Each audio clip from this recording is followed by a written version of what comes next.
जय शिव शंभू। अभिनंदन है आप सभी का मेरे चैनल एस्ट्रो देवेश पर।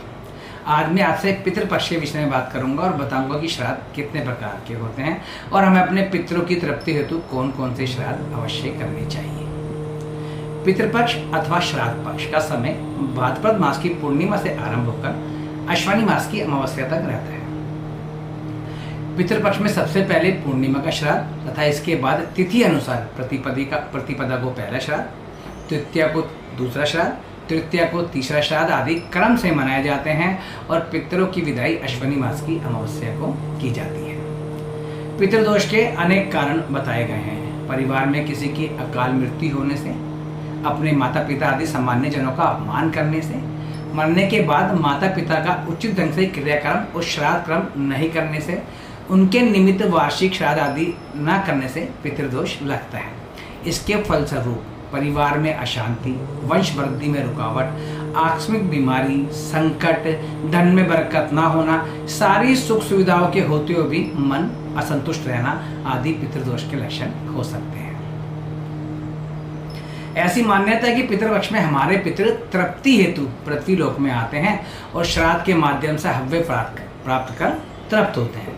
इन 15 दिनों में लोग अपने पूर्वजों को तिल मिश्रित जल अर्पण करते हैं और उनकी मृत्यु तिथि पर श्राद्ध करते हैं, जिससे प्रसन्न होकर हमारे पूर्वज हमारी समस्त मनोकामना पूर्ण करते हैं। एक बात तय है कि जिसके पितृ प्रसन्न होते हैं वह हमेशा सुखी तथा समृद्धिशाली बना रहता है। ऐसा नहीं है कि पितरों को प्रसन्न करने की यह मान्यता केवल हिंदू धर्म में ही है। यह मान्यता हर धर्म में होती है, बस तरीका थोड़ा थोड़ा अलग होता है।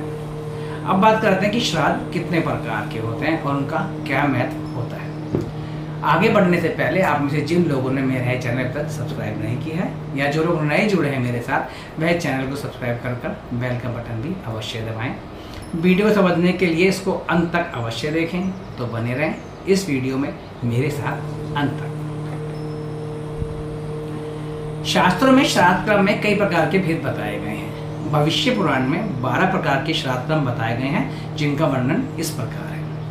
नित्य श्राद्ध, नैमित्तिक श्राद्ध, काम्य श्राद्ध, वृद्धि श्राद्ध, पावन श्राद्ध, सपिंडन श्राद्ध, गोष्ठी श्राद्ध, शुद्ध्यर्थ श्राद्ध, कर्मांग श्राद्ध, दैविक श्राद्ध, यात्रा श्राद्ध और पुष्य श्राद्ध। नित्य श्राद्ध क्या होता है? नित्य श्राद्ध वह होता है जो अपने पितरों की तृप्ति के लिए किया जाता है। यह नित्य किया जाता है। इस श्राद्ध में केवल पितरों की तृप्ति होती, उन्हें नित्य जल प्रदान किया जाता है।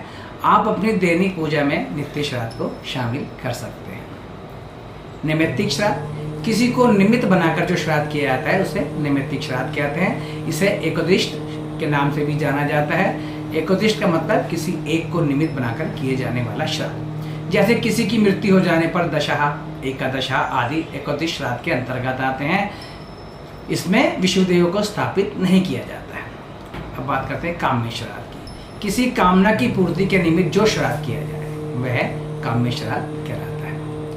वृद्धि श्राद्ध, किसी प्रकार की वृद्धि में जैसे पुत्र के जन्म पर, वास्तु प्रवेश आदि पर, विवाह आदि प्रत्येक मांगलिक प्रसंग में पितरों की प्रसन्नता हेतु जो श्राद्ध किया जाता है उसे वृद्धि श्राद्ध कहते हैं। इसे नांदी श्राद्ध या नांदीमुख श्राद्ध के नाम से भी जाना जाता है।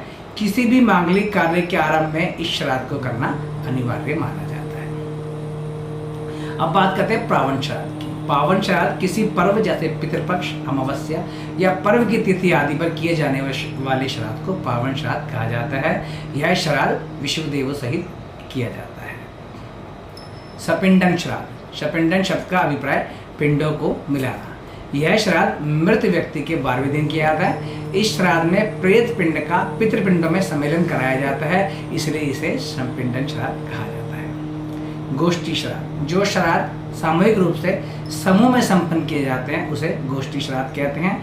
यह श्राद्ध परिवार के सभी सदस्य अपने पितरों की तृप्ति हेतु एक साथ मिलकर करते हैं। शुद्ध्यर्थ श्राद्ध, शुद्धि के निमित्त जो श्राद्ध किए जाते हैं उसे शुद्ध्यर्थ श्राद्ध कहते हैं। शुद्धि के निमित्त इस श्राद्ध में ब्राह्मणों को भोजन कराया जाता है। कर्मांग श्राद्ध, किसी संस्कार के अवसर पर किए जाने वाले श्राद्ध को कर्मांग श्राद्ध कहते हैं। दैविक श्राद्ध, देवताओं को प्रसन्न करने के उद्देश्य से जो श्राद्ध किया जाता है उसे दैविक श्राद्ध कहा जाता है। इसे करने से अन्न धन की कमी नहीं होती है और देवताओं के साथ हमारे पितृ भी प्रसन्न रहते हैं। यात्रा श्राद्ध, यात्रा के उद्देश्य से किए जाने वाले श्राद्ध को यात्रा श्राद्ध कहा जाता है। जैसे तीर्थ में जाने से के उद्देश्य से या देशांतर जाने के उद्देश्य से जिस श्राद्ध को संपन्न किया जाता है उसे यात्रा श्राद्ध कहते हैं। पुष्यत श्राद्ध, शारीरिक एवं आर्थिक उन्नति के लिए किए जाने वाले श्राद्ध को पुष्यत श्राद्ध कहा जाता है। जय शिव शंकर। पितृपक्ष में मृत व्यक्ति की जो तिथि आए उस तिथि पर पावन श्राद्ध करने का विधान है। यथासंभव पिता की मृत्यु तिथि पर इसे अवश्य करना चाहिए। पावन श्राद्ध में पिता, दादा, परदादा और माता, दादी, परदादी आदि की मृत्यु तिथि पर उनकी प्रसन्नता तथा तृप्ति हेतु यह श्राद्ध अवश्य करना चाहिए। पितृपक्ष से संबंधित और तर्पण से संबंधित अपनी सभी वीडियो के लिंक मैंने नीचे डिस्क्रिप्शन बॉक्स में दे दी हैं। आप वहां से उन वीडियो का लाभ उठा सकते हैं। यदि आपको यह वीडियो अच्छा लगा है तो कमेंट में जय शिव शंभू अवश्य लिखें और वीडियो को लाइक और अधिक से अधिक शेयर करते रहें। तो शीघ्र मिलते हैं अपनी अगली वीडियो में। भगवान भोलेनाथ आप सभी का कल्याण करें। जय शिव शंभू।